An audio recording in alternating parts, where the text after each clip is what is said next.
আসসালামু আলাইকুম, স্বাগত জানাচ্ছি আরটিভির রাতের সংবাদে। আপনাদের সঙ্গে আছি আমি সিনথিয়া রহমান। ঘূর্ণিঝড় রেমাল প্রবল শক্তি নিয়ে উপকূলে আঘাত এনেছে। ১১১ কিলোমিটার বেগের ঝড়ো বাতাসে লন্ডভন্ড উপকূলীয় এলাকা।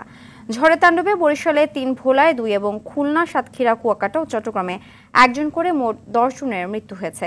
এছাড়া মোংলা, সাতক্ষীরা, পটুয়াখালী, কুয়াকাটা, খেপুপাড়া, বরগুনা, খুলনা, সুন্দরবনে ব্যাপক ক্ষতি হয়েছে। বিভিন্ন জায়গায় বেড়ি বাঁধ ভেঙে তলিয়ে গেছে ঘরবাড়ি, রাস্তাঘাট।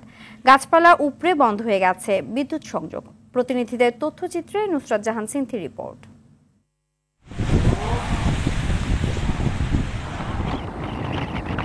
রোববার রাত ৮টার দিকে প্রবল ঘূর্ণিঝড় রেমাল মংলার দক্ষিণ পশ্চিম দিক দিয়ে পশ্চিমবঙ্গ উপকূল ও বাংলাদেশের খেপুপাড়া উপকূল দিয়ে ধেয়ে আসে।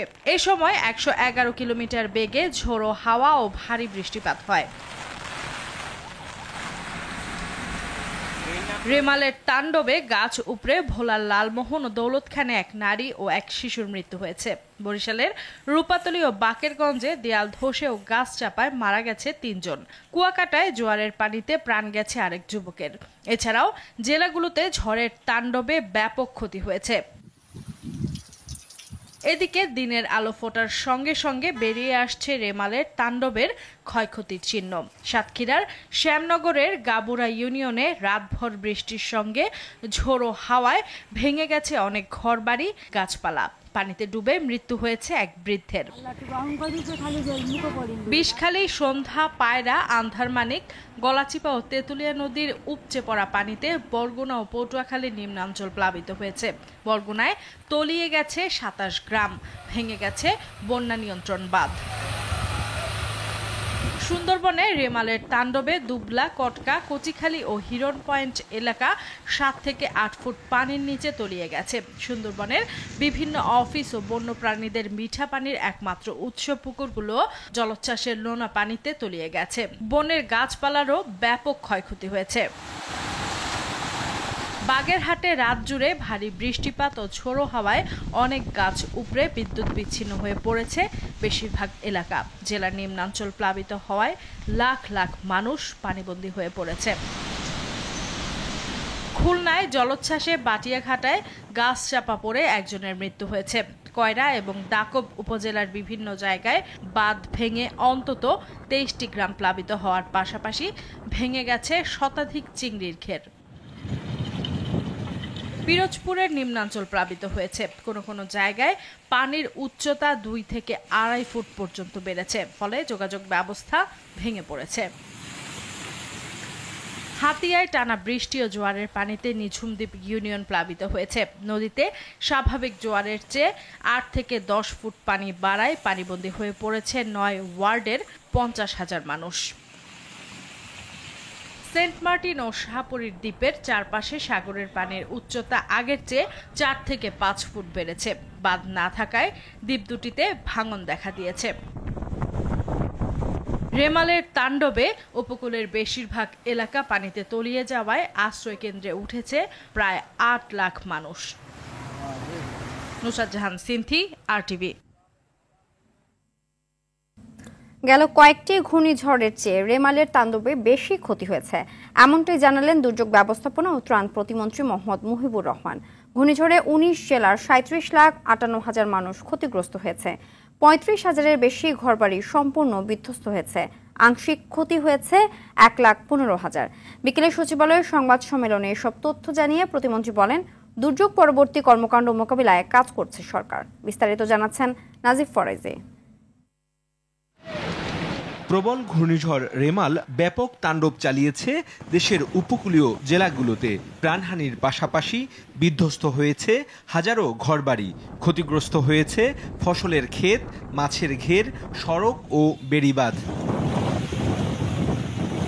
সচিবালয়ে দুর্যোগ ব্যবস্থাপনা ও ত্রাণ প্রতিমন্ত্রী ঘূর্ণিঝড়ে ক্ষয়ক্ষতির চিত্র তুলে ধরেন। জানান, উপকূলে ৯,০০০-এর বেশি আশ্রয় কেন্দ্রে ৮ লাখের বেশি মানুষ আশ্রয় নিয়েছে।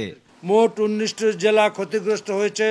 ঘূর্ণিঝড়ে ক্ষতিগ্রস্ত মানুষের সংখ্যা ৩৭,৫৮,০৯৬ জন।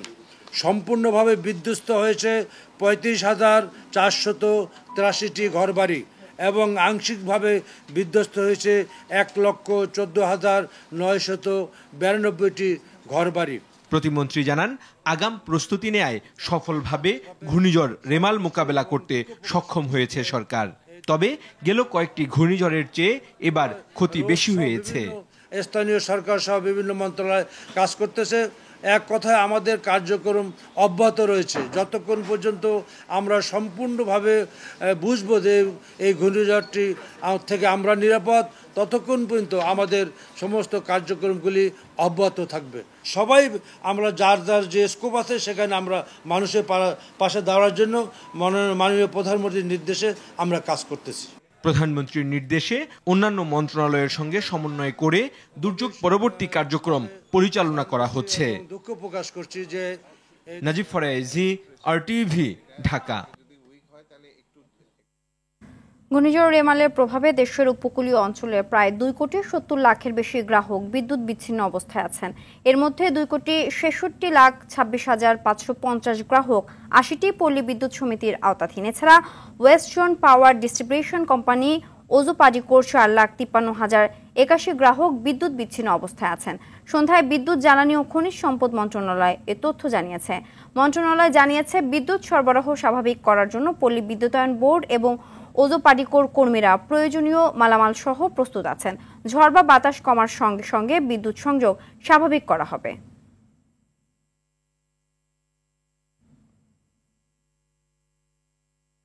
এদিকে ঘূর্ণিঝড় রেমালের প্রভাবে দেশের ৪৫ জেলার মোবাইল ফোন নেটওয়ার্ক অপারেটরদের ৮,৪১০টি সাইটে বিদ্যুৎ সংযোগ বিচ্ছিন্ন হয়ে অচল হয়ে পড়েছে।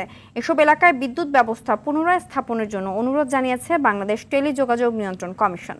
সোমবার এক সংবাদ বিজ্ঞপ্তির মাধ্যমে তথ্য জানিয়েছে কমিশন। বিজ্ঞপ্তিতে বলা হয়, বিদ্যুৎ সংযোগ না থাকায় মোবাইল ফোন অপারেটরদের সাইটগুলো থেকে দুর্যোগ কবলিত এলাকায় টেলিযোগাযোগ সেবা ব্যাহত হচ্ছে। এতে করে দুর্যোগকালীন ও দুর্যোগ পরবর্তী সময়ে জরুরি উদ্ধার কার্যক্রম সহ তাদের সহায়তা দেওয়ার ক্ষেত্রে জনসাধারণের সঙ্গে টেলিযোগাযোগ সম্ভব হচ্ছে না।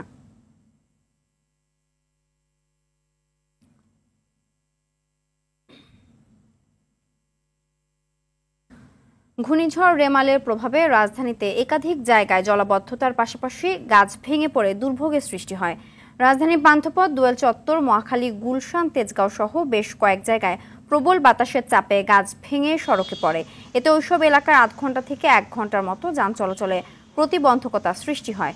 পরে ফায়ার সার্ভিসের কর্মীরা সড়ক থেকে গাছ সরিয়ে দিলে যান চলাচল স্বাভাবিক হয়। রাস্তার যে গাছ পড়ছে সেখানে যে আমরা পরিষ্কার পরিচ্ছন্নের গাছ কাটার কাজে আমাদের কর্মী বাহিনী সহ আমরা আমাদের কর্মকর্তা কর্মচারীদের নিয়ে আমরা সারাদিন বৃষ্টির উপেক্ষা করে বৃষ্টির ভিতরেও রাস্তাকে পরিষ্কার করার কাজে এবং গাছ কাটার কাজে আমরা নিয়োজিত রয়েছি। ঘূর্ণিঝড় রেমালে ক্ষয়ক্ষতির কারণে ১৯ উপজেলা নির্বাচন স্থগিত করেছে নির্বাচন কমিশন। নির্বাচন কমিশন সচিব মোহাম্মদ জাহাঙ্গীর আলম সাংবাদিকদের এ তথ্য জানান। তিনি বলেন, ঘূর্ণিঝড়ের কারণে কোথাও পানি ঢুকেছে, কোথাও বিদ্যুৎ নেই, যোগাযোগ বিচ্ছিন্ন হয়েছে, তাই নির্বাচন স্থগিতের সিদ্ধান্ত নেওয়া হয়েছে। তৃতীয় ধাপে ১০৯টি উপজেলায় ভোট হওয়ার কথা ছিল ২৯শে মে। যে ১৯ উপজেলা ভোট স্থগিত করা হয়েছে সেগুলো হলো বাগেরহাট জেলার শরণখোলা, মোরেলগঞ্জ, মোংলা, খুলনা জেলার কয়রা, পাইকগাছা, ডুমুরিয়া, বরিশালের গৌরনদী, আঘলঝাড়া, পটুয়াখালী জেলার সদর, মির্জাগঞ্জ, দুমকি, পিরোজপুরের মঠবাড়িয়া, ভোলার লালমোহন, তজুমুদ্দিন, ঝালকাঠির রাজাপুর, কাঠালিয়া, বরগুনার বামনা, পাথরঘাটা ও রাঙামাটির বাঘাইছড়ি। এদিকে আজ শেষ হচ্ছে ৬ষ্ঠ উপজেলা পরিষদ নির্বাচনের তৃতীয় ধাপের প্রচারণা।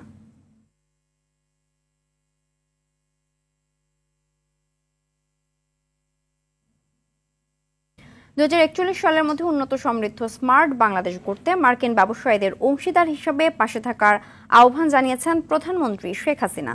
সকালে গণভবনে অনুষ্ঠিত US বাংলাদেশ বিজনেস কাউন্সিলের সভায় তিনি এই আহ্বান জানান। বলেন, বিনিয়োগ করতে চাইলে এর জন্য প্রয়োজনীয় সব ধরনের সহযোগিতা দেবে বাংলাদেশ সরকার। মারুফ রেজা রিপোর্ট। গণভবনে প্রধানমন্ত্রী শেখ হাসিনার সঙ্গে বৈঠক করেন US বাংলাদেশ বিজনেস কাউন্সিলের চেয়ারম্যান স্টিফেন কোভস আর প্রেসিডেন্ট অতুল কেশবের নেতৃত্বে প্রতিনিধি দল। এতে শুভেচ্ছা বক্তব্যে দেশের চলমান ব্যবসায়িক পরিবেশের সার্বিক দিক তুলে ধরেন বাংলাদেশ সরকার প্রধান। সর্বোচ্চ সুবিধা দেওয়ার আশ্বাসে মার্কিন ব্যবসায়ীদের প্রতি আহ্বান জানান বিনিয়োগ করার। Bangladesh has the most liberal investment policy status in the region. আমি আপনাদের মনে করিয়ে দিতে চাই যে বাংলাদেশে বিনিয়োগের অবাধ নীতির যে সুযোগটা রয়েছে এখন সেটি পুরোপুরি কাজে লাগাতে পারেন, আর এর জন্য যে কোনো ধরনের সহযোগিতা করতে প্রস্তুত সরকার। মূলত ভৌগোলিক অবস্থানের কারণে এখানে ব্যবসায়িক উপযুক্ত পরিবেশ তৈরি হতে যাচ্ছে আগামীতেও। An ideal place for investment and trade in the region and beyond. মার্কিন যুক্তরাষ্ট্র রপ্তানির বৃহত্তম গন্তব্য উল্লেখ করে আগামীতে অর্থনৈতিক সম্পৃক্ততা বাড়ানোর আশা প্রকাশ করেন Sheikh Hasina. Our focus is now আমাদের এখনকার লক্ষ্য হচ্ছে অর্থনৈতিক ও বাণিজ্যিক সম্পর্ক উন্নত করা। যুক্তরাষ্ট্র কয়েক দশক ধরে বাংলাদেশের জন্য প্রধান অর্থনৈতিক ও উন্নয়ন সহযোগী। দুদেশের অনেক ক্ষেত্রেই নিবিড় সম্পৃক্ততা রয়েছে, বিশেষ করে বাণিজ্য ও বিনিয়োগে। আমি নবায়নযোগ্য জ্বালানি, জাহাজ নির্মাণ, অটোমোবাইলস, ফার্মাসিউটিক্যালস, চিকিৎসা সরঞ্জাম সহ সম্ভাবনাময় ক্ষেত্রগুলোতে মার্কিন ব্যবসায়ীদের বিনিয়োগ করার আমন্ত্রণ জানাই। and predictable supply chain for mutual benefit. বৈঠকে সরকার প্রধানের আশ্বাসে বাংলাদেশে বিনিয়োগ করার বিষয়ে আগ্রহ প্রকাশ করেন ইউএস বাংলাদেশ বিজনেস কাউন্সিলের প্রতিনিধিরা। পারফ্রেজা, টিভি, ঢাকা। এমপি আনারের মৃত্যুর 13 দিন পরও মৃতদেহ, পোশাক কিংবা হত্যায় ব্যবহৃত অস্ত্র উদ্ধার না হওয়ায় হতাশ পরিবার। স্বজনদের অভিযোগ, হত্যাকাণ্ড নিয়ে প্রশাসন সহ বিভিন্ন পর্যায় থেকে এক এক সময় এক এক রকম বক্তব্য দেওয়া হচ্ছে। এর মাধ্যমে ঘটনাকে ভিন্ন খাতে প্রবাহিত করা হচ্ছে কিনা তা নিয়ে সন্দিহান পরিবার ও এমপির সমর্থকরা। ঝিনাইদহ প্রতিনিধি শিপলু জামানের প্রতিবেদন, জানাচ্ছেন নুসরাত জাহান সিনথি। চিকিৎসার জন্য গত 11ই মে ঝিনাইদহের নিজ বাড়ি থেকে ভারত গিয়ে নিখোঁজ হন ঝিনাইদহ 4 আসনের সংসদ সদস্য আনোয়ারুল আজিম আনার। 22 মে কলকাতার সঞ্জীবা গার্ডেন অ্যাপার্টমেন্ট থেকে তার খণ্ড বিখণ্ড মরদেহ উদ্ধারের কথা জানায় পুলিশ। পরবর্তীতে জানা যায় মরদেহ নয়, আনারের রক্তমাখা পোশাক পাওয়া গেছে। বলা হয় হত্যাকাণ্ডে জড়িত একজনকে আটকের পর জানায় আনারের খণ্ডিত মরদেহ সুটকেসে ভরে বিভিন্ন জায়গায় ছড়িয়ে দেওয়া হয়েছে। হত্যার 13 দিনেও মরদেহের কোনো অংশ উদ্ধার না হওয়ায় নানা প্রশ্ন তৈরি হচ্ছে। 13 তারিখে আমার বাবা খুন হয়েছে, এতটা দিন হয়ে গেল সময়, আমি কোনো নির্দিষ্ট কোনো তথ্য প্রমাণ পেলাম না। তাহলে বিষয়টা আসলে কি হতে যাচ্ছে? আর বিভিন্ন পত্রিকাও এখন বিভিন্ন রকম নিউজ করা শুরু করেছে। তাহলে কি আমার কি বলতে হবে যে বিষয়টা অন্যদিকে নিয়ে যাওয়ার কোনো পরিকল্পনা করা হচ্ছে? রাজনৈতিক কিংবা ব্যবসায়িক যে কারণেই হোক, এমন নির্মম হত্যাকাণ্ডে জড়িতদের দ্রুত গ্রেফতার করে রহস্য উদ্ঘাটনের দাবি পরিবার ও স্থানীয়দের। কি কারণে কি হয়েছে তাকে না পাওয়া পর্যন্ত সঠিক তার একমাত্র তদন্ত করে ওনাদের ক্ষমতা আছে আমাদের টিভি যে ওনারা বের করে ফেলতে পারবে। আমরা মূলত একটা ধুমজালের ভিতরে আছি যে আমাদের প্রিয় নেতা আসলে কোন অবস্থায় আছে। তিনি যদি মারা যায় তা আমরা চাই যে এটা একটা পরিপূর্ণভাবে তার লাশ বা তার আলামত আমরা পাতি চাই। হত্যাকারীদের বিচারের আওতায় আনার পাশাপাশি প্রিয় নেতার দেহাবশেষ চান স্থানীয় নেতাকর্মীরা। হাজার হাজার লোকের জানাজা পুড়িয়েছে উনি, কিন্তু এখন মারা গেছে উনি, ওনার জানাজা হলো না। আমরা এখন লাশের অপেক্ষায় আছি, যে লাশটা আসলে অন্তত আমরা তার জানাজার মাধ্যমে তাকে যাতে দাফনটা আমরা করতে পারি। ঝিনাইদহ 4 আসন থেকে 3 বার নির্বাচিত সংসদ সদস্য আনোয়ারুল আজিম এলাকায় প্রিয় মুখ ছিলেন। ছোটবেলায় ফুটবল খেলোয়াড় ও পরবর্তীতে ক্রীড়া সংগঠক হন। স্থানীয় পৌর নির্বাচনে কাউন্সিলর হয়ে ভোটের রাজনীতি শুরু করেন কালীগঞ্জের জনপ্রিয় এই সংসদ সদস্য। নুসরাত জাহান সিনথি, RTV। এমপি আনোয়ারুল আজিম আনার খুনের রহস্য উদ্ঘাটন করতে কলকাতায় দিনভর বিভিন্ন স্থানে গেছেন বাংলাদেশের পুলিশের গোয়েন্দা শাখার দল। সোমবার পুলিশের অতিরিক্ত কমিশনার হারুনুর রশিদের নেতৃত্বে 3 সদস্যের দলটি সঞ্জীবা গার্ডেনে আসামি জিহাদকে নিয়ে ঘণ্টা খানেক অবস্থান করে। পরে সেখান থেকে ডিবির প্রতিনিধিরা আসামি জিহাদের দেখানো স্পট ভিজিট করেন। এ সময় হারুনুর রশিদ বলেন, এটা এমন একটা ঘটনা যে পুলিশ কর্মকর্তা হিসেবে মেনে নেওয়ার মতো না। একটা সভ্য সমাজে এত বড় নিষ্ঠুর বর্বরচিত হত্যাকাণ্ড হতে পারে না। তবে এমপি আনারের মরদেহের খণ্ডাংশ উদ্ধারেও আশাবাদী তিনি। এছাড়া কলকাতা পুলিশ গুরুত্বের সাথে তদন্ত কাজ করছে বলে জানান অতিরিক্ত কমিশনার। আমরা কিন্তু অনেক তথ্যই আমরা পেয়েছি এবং আমরা কিন্তু এই আসামিটাকে নিয়ে আমরা কিন্তু যে বর্জ্য খালে আপনারা অনেকে ছিলেন সেখানে কিন্তু আমরা সেখানে তাদের যেখানে নিক্ষেপ করা সেই জায়গাটাও আমরা পরিদর্শন করেছি। তদন্তের স্বার্থে অনেক কিছুই আমরা এখন বলতে পারছি না, এবং আমরা দেখলাম যে মানে কলকাতার সিআইডি অন্যান্য পুলিশরা খুবই আপ্রাণভাবে চেষ্টা করেছে তারা ওই যে কোনো দ্রব্যমূল্য সহনশীল অবস্থায় আছে বলেই মানুষ রাস্তায় নেমে মিটিং মিছিল করছে না বলে মন্তব্য করেছেন কৃষিমন্ত্রী মোহাম্মদ আব্দুল শহীদ। বলেন, দেশের নাগরিকদের অসন্তুষ্ট হওয়ার কোনো কারণ নেই। নিজ মন্ত্রণালয়ে দ্রব্যমূল্য পর্যালোচনা ও নিয়ন্ত্রণে আন্তঃমন্ত্রণালয় সভা শেষে তিনি এসব মন্তব্য করেন। কৃষিমন্ত্রী বলেন, বোরোতে চালের উৎপাদন ভালো হয়েছে, চালের কোনো ঘাটতি নেই, দামও স্থিতিশীল আছে। আলুর উৎপাদন কিছুটা কম হয়েছে, আমদানি উন্মুক্ত আছে। পেঁয়াজ আমদানি উন্মুক্ত আছে, কোনো সমস্যা হবে না। ডিমের দাম কিছুটা বেশি। হিমাগারে ডিম মজুতের খবর পাওয়া যাচ্ছে, বিষয়টি তদারকি করা হবে বলে জানান মন্ত্রী।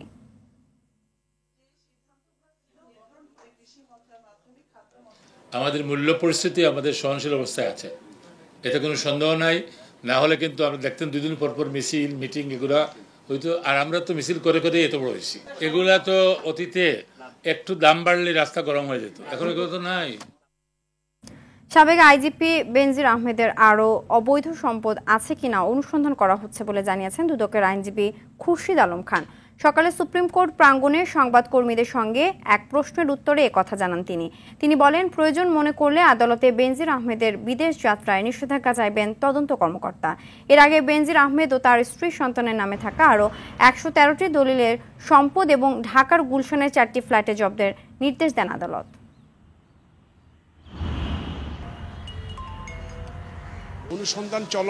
অনুসন্ধান চলার অংশ হিসাবে এই দুটো জব্দের আদেশের জন্য আমরা আবেদন করেছি। আদালত সদয় বিবেচনা করে জব্দ দিয়েছেন। ভবিষ্যতে কি হবে না হবে এই মুহূর্তে বলা যাচ্ছে না। টোটাল পূর্ণাঙ্গ চিত্র পাওয়া যাবে অনুসন্ধান কার্য শেষ হবে। সেই জন্য আপনাদেরকে আরও কয়েকটা দিন অপেক্ষা করতে হবে।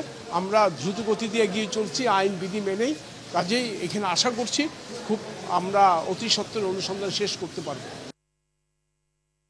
সম্প্রতি সেনা কর্মকর্তাকে নিয়ে যে প্রতিবেদন প্রকাশ করা হয়েছে তা উদ্দেশ্য প্রণোদিত বলে মন্তব্য করেছেন সেনা প্রধান জেনারেল এস.এম. শফিউদ্দিন আহমেদ। সকালে গাজীপুরের রাজেন্দ্রপুর সেনানিবাসে association of Asia Pacific piece operation training সেন্টারের 12তম বার্ষিক সাধারণ সভা এবং ওয়ার্কশপ অনুষ্ঠান শেষে সাংবাদিকদের তিনি একথা বলেন।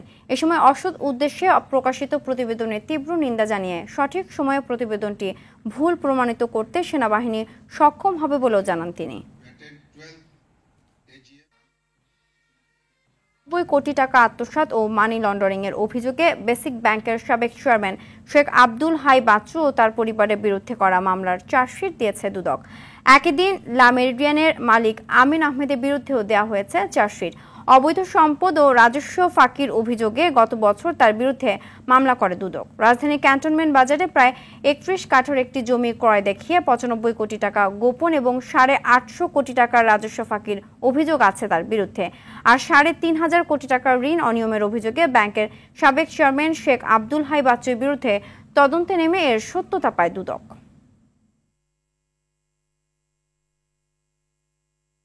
নির্বাচনী হলফনামায় প্রার্থীদের দেয়া আয়করের তথ্য সম্পদের হিসাব মামলার বিষয়ে অবৈধ সম্পদের বিষয়ে যাচাই বাছাই করতে নির্বাচন কমিশন দুদক ও জাতীয় রাজস্ব বোর্ডকে কার্যকর ভূমিকা নেওয়ার আহ্বান জানালো ট্রান্সপারেন্সি ইন্টারন্যাশনাল বাংলাদেশ টিআইবি কার্যালয়ে 3য় ধাপের উপজেলা নির্বাচনের হলফনামার গবেষণা রিপোর্ট নিয়ে সংবাদ সম্মেলনে কথা বলেন সংস্থার নির্বাহী পরিচালক ডক্টর ইফতেখারুজ্জামান। তিনি বলেন, 3য় ধাপের উপজেলা নির্বাচনের প্রার্থীরা হলফনামায় আয়করের সঠিক তথ্য দেননি। প্রথম ও দ্বিতীয় ধাপের প্রার্থীদের ক্ষেত্রেও একই অবস্থা। উপজেলা নির্বাচনে 66% প্রার্থী ব্যবসায়ী। পূর্বের তুলনায় তাদের সম্পদ বেড়েছে 2 থেকে 3 গুণ। অনাড়ম্বর অনুষ্ঠানের মধ্য দিয়ে উদ্বোধন করা হলো স্বপ্ন ট্যুরের অ্যাপ। সোমবার সন্ধ্যায় রাজধানীর গুলশানের অল কমিউনিটি ক্লাবে এই আয়োজন করা হয়। অনুষ্ঠানে বক্তব্য রাখেন স্বপ্ন ট্যুরের স্বত্বাধিকারী মোহাম্মদ মাসুদুর রশিদ এবং প্রধান নির্বাহী কর্মকর্তা এম.এন. জামান। বক্তারা স্বপ্ন ট্যুর অ্যাপসের কার্যকারিতা ও সুবিধাগুলোর বিস্তারিত ব্যাখ্যা করেন। স্বপ্ন ট্যুর অ্যাপসের মাধ্যমে সহজে ও দ্রুত রেজাল্ট, সুলভ মূল্যে এয়ার টিকিট, অটো ইস্যু, রি ইস্যু, তারিখ পরিবর্তন ও তাৎক্ষণিক রিফান্ড করা যাবে বলেও জানান বক্তারা। 4 জুলাই ব্রিটেনের আগাম পার্লামেন্ট নির্বাচনের তারিখ ঘোষণা করায় ক্ষুব্ধ হয়ে পদত্যাগ করেছেন দেশটির প্রধানমন্ত্রী ঋষি সুনাকের দলের 78 এমপি। পদত্যাগীদের মধ্যে ক্যাবিনেট মন্ত্রীরাও রয়েছেন। এর ফলে বড় ধরনের সংকটে পড়েছেন ঋষি সুনাক। ব্রিটিশ প্রথা অনুযায়ী 2025 সালের জানুয়ারি মাসের মধ্যে সাধারণ নির্বাচন শেষ করতে হবে, কিন্তু সুনাকের কনজারভেটিভ পার্টির মধ্যেই দাবি উঠেছিল যে নির্বাচন পিছিয়ে দেওয়া হোক, কারণ গত কয়েক মাসে কনজারভেটিভ পার্টির প্রতি ব্রিটেনের সাধারণ মানুষের আস্থা প্রায় তলানিতে গিয়ে থেকেছে। খেলার সংবাদ। টি-20 বিশ্বকাপে নিজেদের প্রথম ওয়ার্ম আপ ম্যাচে আগামীকাল যুক্তরাষ্ট্রের মুখোমুখি হবে বাংলাদেশ সময় রাত 9:30 ডালাসের গ্র্যান্ড প্রেইরি স্টেডিয়ামে শুরু হবে ম্যাচটি। বিশ্বকাপে অংশ নিতে যুক্তরাষ্ট্রে পা রাখার পর স্বাগতিকদের বিপক্ষে এই মাঠেই 3 ম্যাচের টি-20 সিরিজ খেলে বাংলাদেশ, যেখানে 3 ম্যাচের সিরিজ 2-1 হারে শান্ত সাকিবরা। এ মাঠে 8 জুন শ্রীলঙ্কার বিপক্ষে ম্যাচ দিয়ে বিশ্বকাপের অভিযানও শুরু হবে বাংলাদেশের। বিশ্বকাপ মঞ্চে নামার আগে প্রস্তুতি ম্যাচ দিয়ে আত্মবিশ্বাস বাড়াতে চায় টাইগার্সরা।